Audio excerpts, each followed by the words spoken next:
Welcome back to LBB.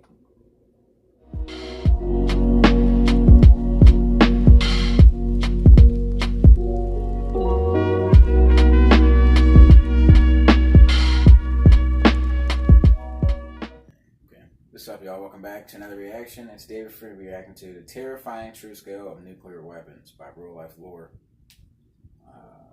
Just like them weapons, bro. We're blowing up, so keep showing support. Subscribe, comment, like.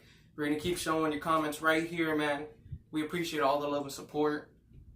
Road to 300. We're at 285 right now. We got 15 left, man. Yeah, man. Everything's happening so fast, too, now. It's crazy. We definitely appreciate all the support. We appreciate everything. Definitely.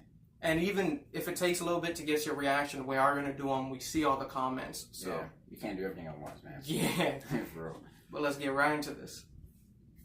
Ever since the first nuclear weapons test in the deserts of New Mexico and the bombings of Hiroshima and Nagasaki, nuclear weapons have become significantly more powerful. Since the first test in New Mexico by the United States in 1945, 2,475 nuclear weapons have been detonated across the globe. Over 85% of those detonations have come from only two countries, however, the United States and the former Soviet Union. Only two of those thousands of detonations were ever used in a war, the ones dropped on Hiroshima and Nagasaki during World War II by the United States. But those bombs were very small compared to modern weaponry. The Hiroshima bomb produced an explosion of 15 kilotons, or 15,000 tons worth of TNT. The bomb dropped on Nagasaki had an explosion of 21 kilotons, but how much bigger can nuclear weapons possibly get? The answer is, terrifyingly, much, much bigger. The largest nuclear weapon currently in the United States arsenal is the B-83, which can produce a blast of 1.2 megatons. To understand the scale from here out, 1 megaton is equal to 1 million tons of TNT, and that is equal to 1,000 kilotons. Remember that the Hiroshima blast was just 15 kilotons, so that means that the B-83 produces a blast 80 times more powerful than that. What I've been showing on this scale is only the size of the mushroom cloud that the bombs produced. So to further add to this scale, we're going to place the size of Mount Everest here and the average altitude of a commercial airliner that you would normally fly on Why? here.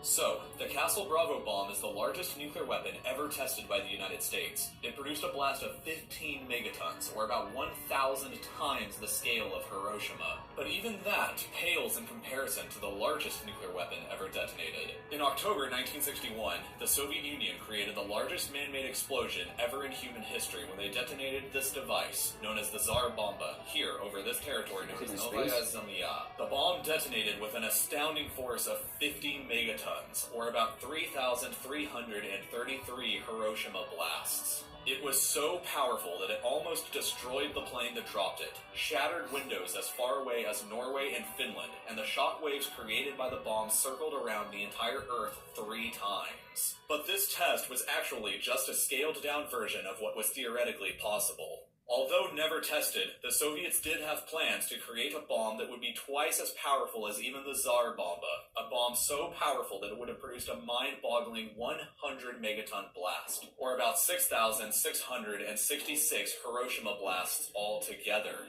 To get another sense of scale, let's imagine that Times Square in New York City would be the epicenter of these blasts. You can test this stuff out yourself on the website NukeMap after watching this video. I'll provide a link for it after the end, but let's see the results first. First off, we're going to show the size of this detonation, which was caused by the recent North Korean test in 2013. Following this, here's the size of the Hiroshima detonation, which isn't really that much bigger, but let's move on to the B-83 bomb that we were talking about.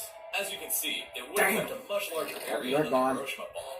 But moving on past that to the Castle Bravo test, we can see how it truly dwarfs everything before it. But even that blast is incredibly tiny when we move on towards the Tsar Bomba as seen here. And then finally for our scale, we move on to how large the blast from the theoretical 100 megaton version of the Tsar Bomba would be. The blast would be so powerful, this is what the blast radius would look like if you were observing it from the International Space Station. So the question then becomes, should any of this really worry you? How many nuclear weapons exist today anyway? Well, in total, there are estimated to be around 15,600 nuclear weapons in the world currently, enough to destroy the entire planet dozens of times over. But only 9 countries... He said he tested them 1,000 times and he only got 1 atmosphere. That's not even counting all the ones. You know them bitches go missing, surprisingly. Oh, yeah. There's some missing, like, just... Right now. There's one that actually fell out of a plane and they don't even know what happened to it.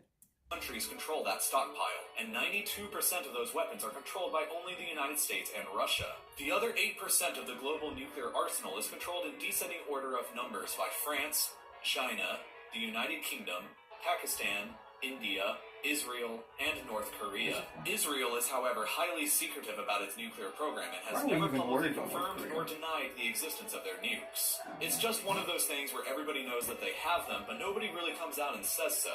Unless your name happens to be Mordecai Vanunu, a man who did reveal details about Israel's nuclear program and spent 18 years in prison, including over 11 years in solitary. I think Jewish people had their own little state for like a few years, and like the whole Arab world came together. We're not going to touch on that because that's a touchy subject. I don't want to start a war in the comments, but yeah, it was coming for them. So it's not surprising that they have nukes. Solitary confinement. Also interesting to note, South Africa used to be in possession of 6 nuclear weapons because the past apartheid regime was afraid of the 79% of the population that couldn't vote and communists trying to overthrow their government. But they eventually agreed to dismantle all of them, which makes South Africa the only country to ever acquire nuclear weapons and then voluntarily get rid of them. Well, unless you don't count Ukraine, Belarus, or Kazakhstan, which all had nuclear weapons for a brief amount of time after they declared their independence from the Soviet Union in 1991. Ukraine is particularly awkward because after their independence, they found themselves in possession of over 5,000 nuclear weapons, which would make Ukraine for a brief period the world's 3rd largest nuclear power and probably one of the most powerful countries on Earth as a result. They agreed to hand them all over to Russia in exchange for a super serious promise that nobody would violate their territory or borders in the future, and we all know how that turned out. As a result of that happening, it's doubtful that other countries would be thrilled to ever give up their nuclear weapons in the future, but leave your thoughts and comments below about how What is going on in North Korea? Is Kim Jong-un still alive, or is he dead? And why are we worried if they have like a little bit more than 10 nukes and we have over 10? Just the fact that they have 1 nuke is bad enough, man. We can take them out with 3. No, but I read somewhere that at least China proposed like this deal where like it was like if there ever does come to a war, as long as you don't use your nukes, we won't use our nukes first. So if you don't use them, we won't use them. So it's good to at least hear that if there's like a physical war between states, you're not going to blow each other out of the water. Because I have nothing to do with this. I don't want to be vaporized instantly. You'll be in the middle of the video. It's like, I don't think that was a firework, man. No, yeah. Like, hey, bro, they got New York, man. Man. If you enjoyed this reaction, let us know down in the comments below. Make sure you hit that subscribe button. Thank you for supporting LBB. We'll see you next time. Peace.